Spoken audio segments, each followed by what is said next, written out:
नमस्कार मित्रों, मेरे प्रिय विद्यार्थियों और दर्शकों। आज फिर मैं आपका स्वागत करता हूं अपने चैनल एनाटॉमी डायरीज में एक बार फिर से।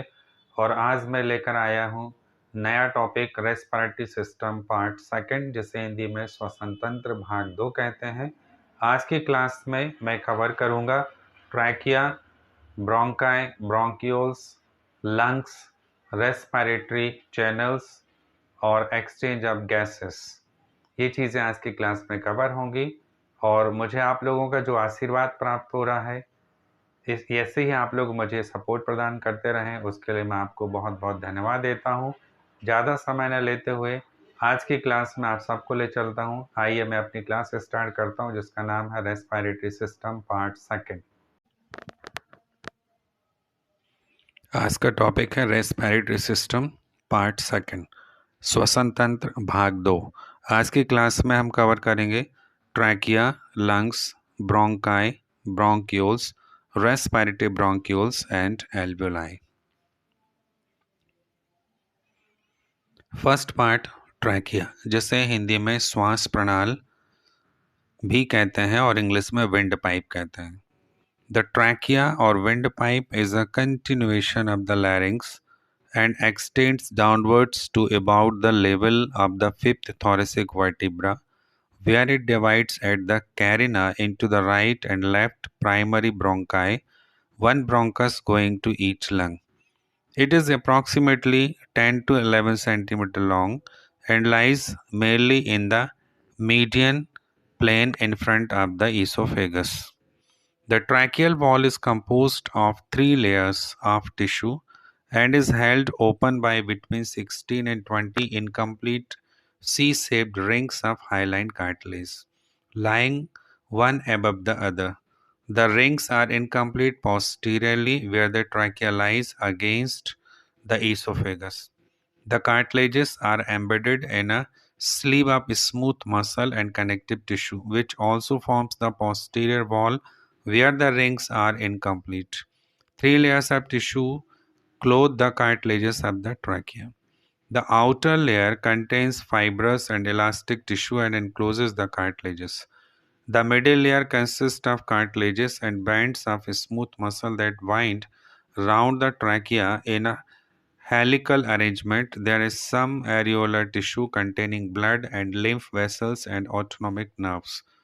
The free ends of the incomplete cartilages are connected by the trachealis muscle, which allows for adjustment of tracheal diameter. The lining is ciliated columnar epithelium containing mucus secreting goblet cells. अब trachea को हिंदी में समझिए।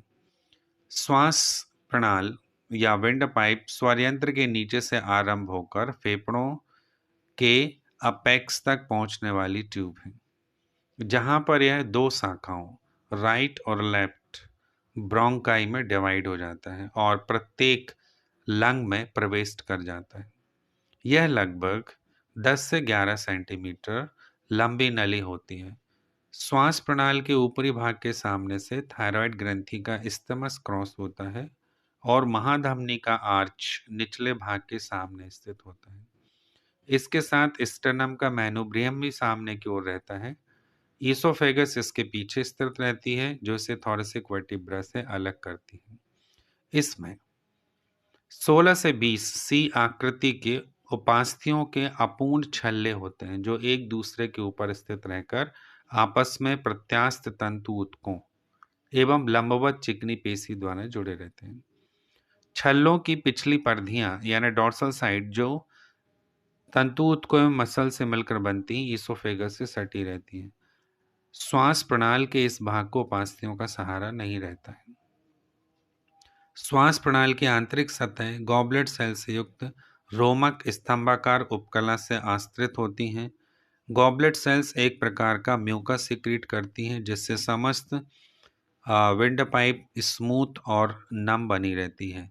इसके lining की रोमक यानी सीलिया स्वरयंत्र की ओर अर्थात ऊपर की ओर गति करती हैं। श्वास के साथ खींचकर आई हुई वायु के साथ धूल के कण, माइक्रोब्स आदि को ये ट्रैकिया चिपका लेती है और सीलरी मूवमेंट से उन्हें बाहर की ओर ढकेलती है, जिससे उनको स्पिट आउट किया जा सके। Blood supply.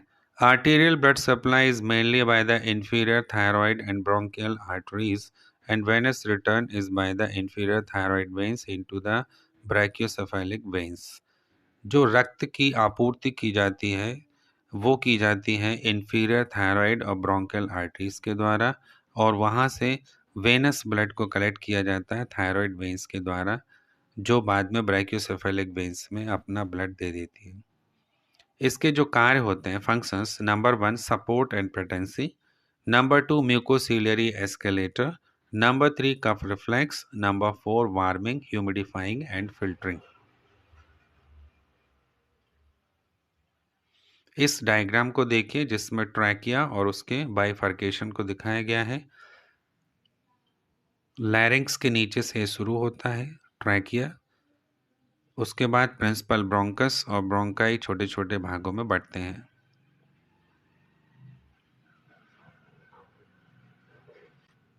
अब लंग्स यानी फेफड़े। There are two lungs, one lying on each side of the mid line in the thoracic cavity. हमारा जो वक्ष स्थल होता है छाती, उसके अंदर लंग्स पाए जाते हैं जो संख्या में 2 होते हैं, और दोनों राइट और लेफ्ट एक एक पाए जाते हैं, जिनके बीच में हल्की सी कैविटी होती है जिसमें कि हार्ट और ग्रेट ब्लड वेसल्स रहती हैं। They are cone shaped and have an apex, a base, a tip, costal surface and medial surface.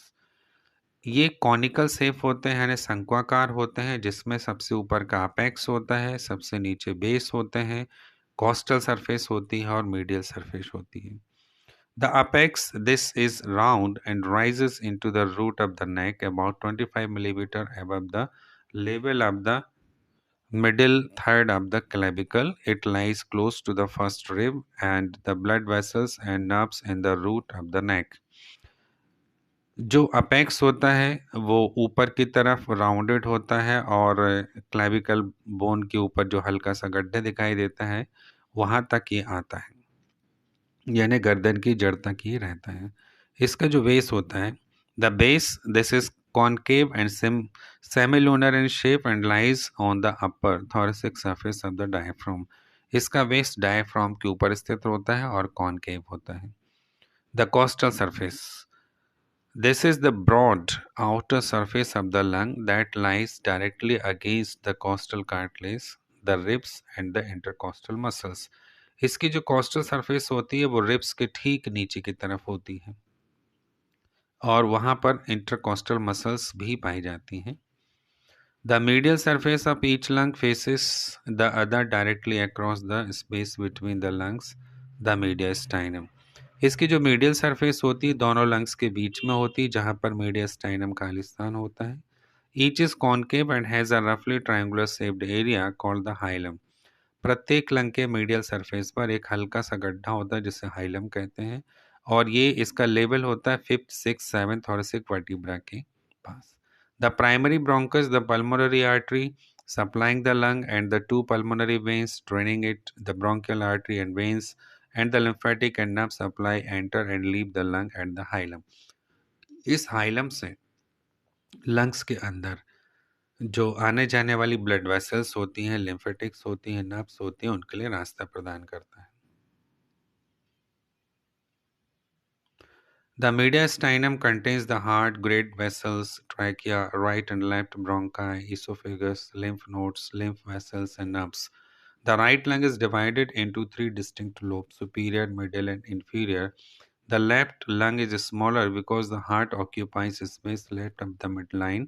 It is divided into only two lobes, superior and inferior. जो मीडियास्टाइनम होता है दोनों lungs के बीच का खाली स्थान, उसमें हार्ट, बड़ी बड़ी रक्त वाहिनियाँ, ट्रैकिया, राइट और left bronchi, oesophagus, lymph nodes, lymph vessels और नर्व्स रहती हैं। जो राइट लंग होता है वो तीन लोब्स में डिवाइड होता है, सुपीरियर, मिडिल और इन्फीरियर, जबकि जो लेफ्ट लंग है वो सिर्फ दो में डिवाइड होता है, सुपीरियर और इन्फीरियर लोब्स में। Pleura, the pleura consists of a closed sac of serous membrane, one for each lung, which contains a small amount of serous fluid. The lung is pushed into this sac so that it forms two layers. One adheres to the lung and the other to the wall of the thoracic cavity. Pleura या pleural membrane एक membrane है, सिरस membrane है, जो lungs को cover किए रहती है बाहर से, और ये डबल लेयर होती है और इनके बीच में छोटा सा अमाउंट फ्लूइड का होता है जिसे सिरस फ्लूइड या प्लूरल फ्लूइड भी कहते हैं। इसकी जो दो लेयर होती हैं उनके नाम विसरल प्लूरा और पैराइटल प्लूरा के रूप में जाने जाते हैं। Visceral pleura, this is adherent to the lungs, covering each lobe and passing into the fissures that separate them. ये जो विसरल प्लूरा है ये लंग्स से चिपकी हुई रहती है और जितने लोब्स उसमें बटे हैं उसके अंदर तक धसी रहती है। बाहर की तरफ जो पलट के आती है उसको पैराइटल प्लूरा कहते हैं। This is adherent to the inside of the chest wall and the thoracic surface of the diaphragm. It is not attached to other structures in the mediastinum and is continuous with the visceral pleura round the edges of the hilum. जो parietal pleura होती है वो बाहर की तरफ होती है, मतलब रिब्स के नीचे की तरफ पाई जाएगी और किसी से भी अटैच नहीं होती। इन दोनों के बीच में एक खाली स्थान होता है जिसको प्लूरल कैविटी कहते हैं। This is only a potential space and contains no air, so the pressure within is negative relative to atmospheric pressure. In health, the two layers of pleura are separated by a thin film of serous fluid, means pleural fluid, which allows them to glide over each other, preventing friction between them in breathing. जो pleural cavity होती है वो visceral pleura और parietal pleura के बीच का छोटा सा space है जिसमें एक पतला पानी जैसा पदार्थ भरा रहता है जिसे सिरस फ्लूइड या प्लूरल फ्लूइड कहते हैं। जब लंग्स फैलते हैं और संकुचित होते हैं जिससे वायु अंदर और बाहर निकलती है तब ये एक दूसरे पर आसानी से फैल सकें, इनमें फ्रिक्शन ना हो, इसके लिए ये प्लूरल फ्लूइड होता है।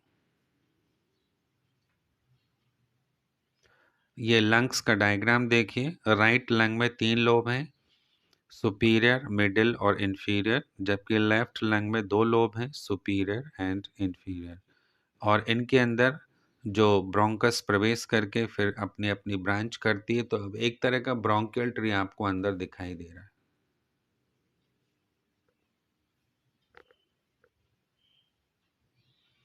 Internal structure of the lungs, lungs का आंतरिक संरचना। The lungs are composed of the bronchi and smaller air passages, alveoli, connective tissue, blood vessels, lymph vessels, and nerves, all embedded in an elastic connective tissue matrix. Each lobe is made up of a large number of lobules. Lungs के अंदर का जो संरचना बनी होती है उसमें बहुत छोटे छोटे भागों में ब्रोंकाई, उनसे छोटे एयर पैसेजेस, एल्वियोलाई जिसे वायुकोपिकाएं कहते हैं, कनेक्टिव टिश्यू संयोजी ऊतक, ब्लड वेसल्स रक्त वाहिकाएं, लिम्फ वेसल्स लसिका वाहिकाएं और नर्व्स से मिलकर बना होता है, और ये सब एक कनेक्टिव टिश्यू के अंदर पाए जाते हैं जिसको मैट्रिक्स कहते हैं। लंग्स का प्रत्येक लोब छोटे छोटे लोब्यूल्स में बटा होता है। Pulmonary blood supply, the pulmonary trunk divides into the right and left pulmonary arteries carrying deoxygenated blood to each lung. Within the lungs, each pulmonary artery divides into many branches which eventually end in a dense capillary network around the alveoli. The walls of the alveoli and the capillaries each consist of only one layer of flattened epithelial cells. The exchange of gases between air in the alveoli and blood in the capillaries takes place across these two very fine membranes. The pulmonary capillaries merge into a network of pulmonary venules, which in turn form two pulmonary veins carrying oxygenated blood from each lung back to the left atrium of the heart. जो lungs को pulmonary blood supply किया जाता है, अर्थात अशुद्ध रक्त जो शुद्ध होने के लिए यानी ऑक्सीजनेटेड होने के लिए जाएगा, वो पल्मोनरी ट्रंक निकल के 2 भागों में बंटती है जिसको हम राइट और लेफ्ट पल्मोनरी आर्टरीज कहते हैं। फिर ये अपने अपने तरफ के लंग में प्रवेश करने पर जितने उसमें लोब्स बंटते हैं उस हिसाब से ये भी डिवाइड होती जाती है, और क्रम से डिवाइड होते होते अपनी ब्रांचिंग करते हुए ईच लोब तक पहुंच जाती है, और लोब के अंदर एल्वियोलर डक्ट और एल्वियोलाई जो उसकी मेन यूनिट होती है उसके हिसाब से अपने आप को डिवाइड करके अंत में कैपिलरी नेटवर्क बनाती है, और कैपिलरी नेटवर्क और एल्वियोलाई की वॉल के बीच में ही गैसियस एक्सचेंज होता है जहाँ पर गैसों का आदान प्रदान किया जाता है। फिर ऑक्सीजनेटेड होने के बाद ब्लड को बैक हार्ट की तरफ भेजा जाता है पल्मोनरी वेन्स के द्वारा। तो पल्मोनरी आर्टरी एकमात्र ऐसी आर्टरी है जिसमें डीऑक्सीजनेटेड ब्लड होता है, और पल्मोनरी वेन्स ऐसी वेन्स है जिसमें ऑक्सीजनेटेड ब्लड होता है। Bronchi and bronchioles. The two primary bronchi are formed when the trachea divides at above the level of the fifth thoracic vertebra. Two primary bronchi होती हैं। ये कब बनती हैं? जब ट्रैकिया दो भागों में बंटता है फिफ्थ थोरेसिक वर्टिब्रा के लेवल पर। The right bronchus, this is wider, shorter and more vertical than the left bronchus and is therefore more likely to become obstructed by an inhaled foreign body. It is approximately 2.5 centimeter long. After entering the right lung at the hilum, it divides into three branches, one to each lobe. Each branch then subdivides into numerous smaller branches.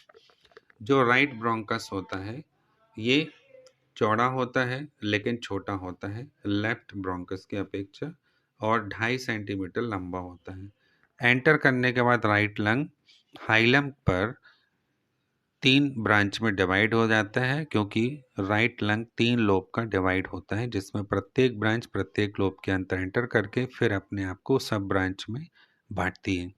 The left bronchus. This is about 5 centimeter long and is narrower than the right. After entering the lung at the hilum, it divides into two branches, one to each lobe. Each branch then subdivides into progressively smaller airways within the lung substance. जो left bronchus होता है उसकी लंबाई 5 centimetre होती है। ये सकरा होता है राइट की अपेक्षा, और एंट्री करने के बाद ये दो भागों में बंटता है क्योंकि लेफ्ट लंग में दो लोब होते हैं, और प्रत्येक भाग प्रत्येक लोब में एंटर करने के बाद फिर वो अपने आप को डिवाइड करता है। Blood supply. The arterial supply to the walls of the bronchi and smaller air passages is through branches of the right and left bronchial arteries, and the venous return is mainly through the bronchial veins. On the right side, they empty into the azygous vein, and on the left, into the superior intercostal vein. जो शुद्ध रक्त की supply की जाती है यानी oxygenated blood supply किया जाता है वो किया जाता है ब्रोंकियल आर्टरीज के द्वारा, और वेनस ब्लड कलेक्ट किया जाता है ब्रोंकियल वेन्स के द्वारा।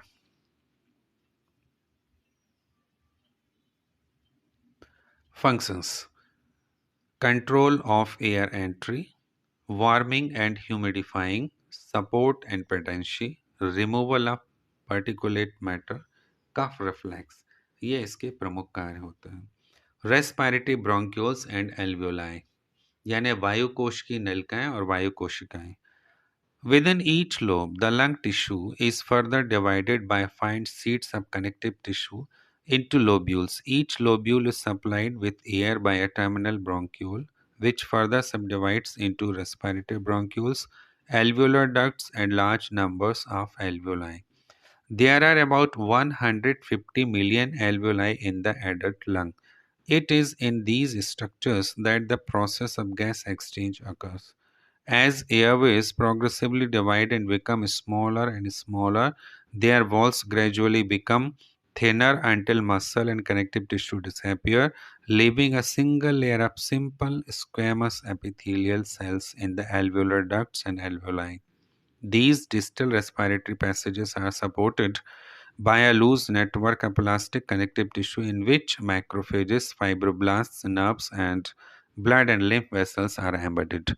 The alveoli are surrounded by a dense network of capillaries. Exchange of gases in the lung takes place across a membrane made up of the alveolar wall and the capillary wall fused firmly together. जो terminal bronchioles होते हैं वो निरंतर कई शाखाओं में विभाजित होकर अनेकों सूक्ष्म नलिकाएं जिन्हें कि एल्वुलर डक्ट्स कहते हैं बनती हैं, जो अति सूक्ष्म वायु कोशों एयर सैक्स जिन्हें एल्वुलाई कहते हैं में खुलती हैं। एल्वुलाई कैपिलरी के जाल से घिरे रहते हैं। एल्वुलाई फूले फूले और अंगूर के गुच्छों के समान रहते हैं, जिससे लंग्स के आंतरिक तल का क्षेत्रफल अत्यधिक बढ़ जाता है। जहाँ गैसों का विनिमय आदान प्रदान होता है। इनकी भित्तियां सिंपल स्क्वेमस एपिथेलियम से आश्रित होती हैं।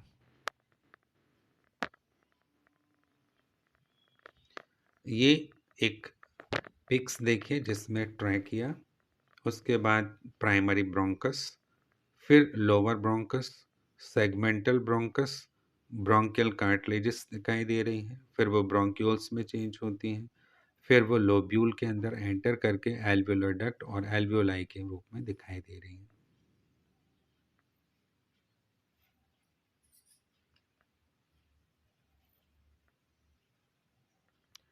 एल्वियोलाई और कैपिलरी नेटवर्क को देखिए जहां पर गैसियस एक्सचेंज संपन्न होता है।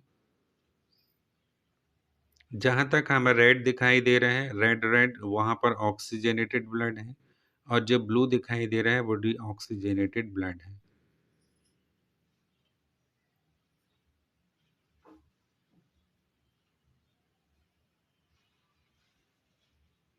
आज की क्लास में इतना।